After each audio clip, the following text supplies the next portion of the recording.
Hey, how are you? I hope you had a good weekend. I had a great weekend. I worked in the yard all weekend, which is, I love to do that. We got, my son Michael's he's a tough kid and he's a good hard worker. And we got 12 yards of topsoil delivered on Saturday, and we finished spreading it on Sunday morning. So it was good, and now that's done, and I'm working on the wildflower garden that I'm putting over here by the beehive, and sort of getting this whole area set up, which will eventually be kind of like a sculpture garden, because the plan is to start welding in the next couple of weeks out on the welding pad. And that brings me to another project, which will be the welding table, and hopefully that will happen in the next couple of weeks. So a lot of stuff. This was a fun project, and I think a lot of people are going to build this project, which is always cool. I love it.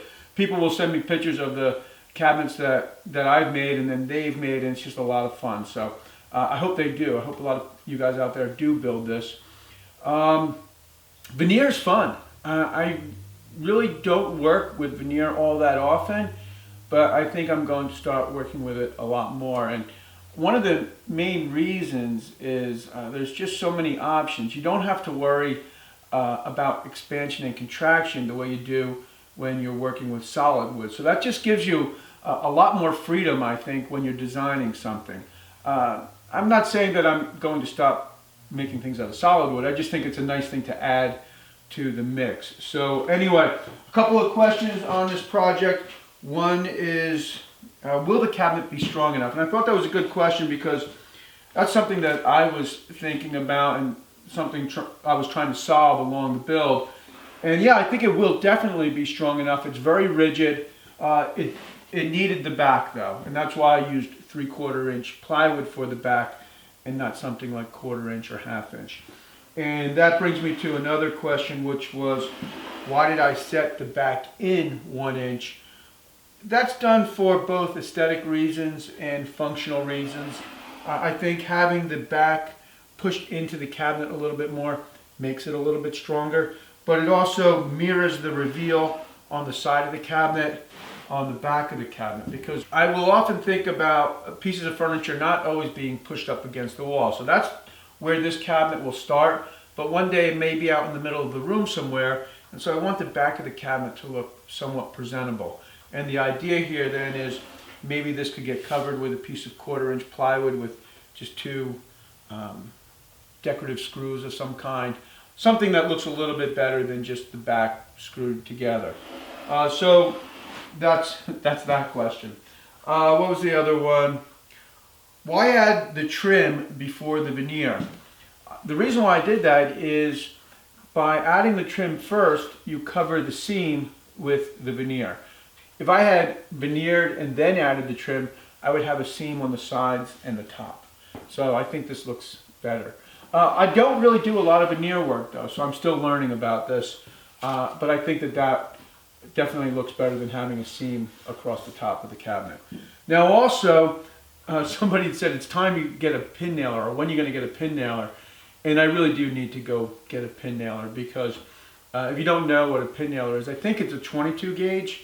It's a smaller nail than the 18 gauge nail that I have, because now I've got these 18 gauge little nail holes that I'm going to have to fill and try to color them so they match the Sapele face frame.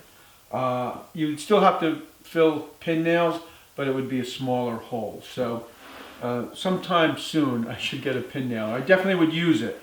Are there any special ways or steps that you need to take when you're finishing a piece of furniture made with veneer? Not that I know of. I'm going to finish this the same way I would finish any piece of furniture. The one thing you want to really take into consideration though is your sanding. You don't want to sand through the veneer, because that would really be a big problem, and there wouldn't be too many solutions to that other than maybe veneering over the veneer. So just keep your sander moving. You shouldn't have to sand as much because it is a veneer. What kind of glue did I use? I used contact cement, and I used the solvent-based contact cement. And that's just because I'm more familiar with the solvent-based contact cement over the water-soluble based cement, contact cement.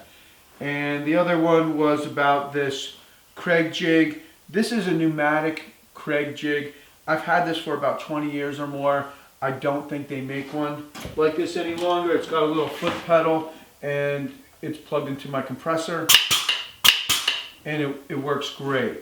If they do make it, it's worth getting, but I think they may not, because you do need to have a compressor in order for it to work. So I had mentioned last week that I made a mistake when I was working on this project, so let me flip the cabinet over and then I'll bring the camera over and show it to you.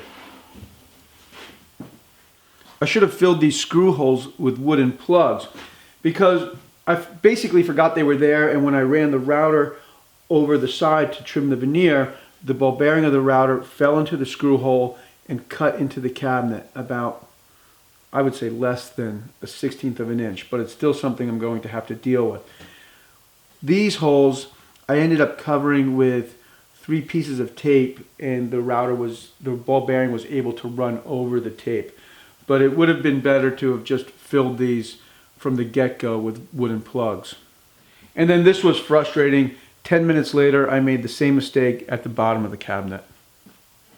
On Friday, I'm going to build the drawers and fit the drawers and make some kind of a wooden drawer pull, something really simple and clean. Actually, when I was designing this, I thought it would be better not to have drawer pulls at all, and that gets, I would have to change the face frame for that, and I might do something like that down the road, but that's a different cabinet. Another change is I'm going to lift the cabinet off the ground about 1 inch. You can see it's kind of floating off the ground here, and that's going to change the overall height of the cabinet to about 27 inches, which is 1 inch taller than what I want the cabinet to be.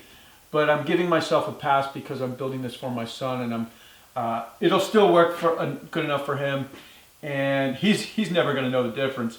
But for me, I'll learn something that I can bring to the next build. And I'm kind of treating this piece of furniture a little bit like a study, learn a few things, and then maybe make something a little bit more refined 2 or 3 months down the road. So anyway, I hope you'll tune in on Friday, and I'll see you then.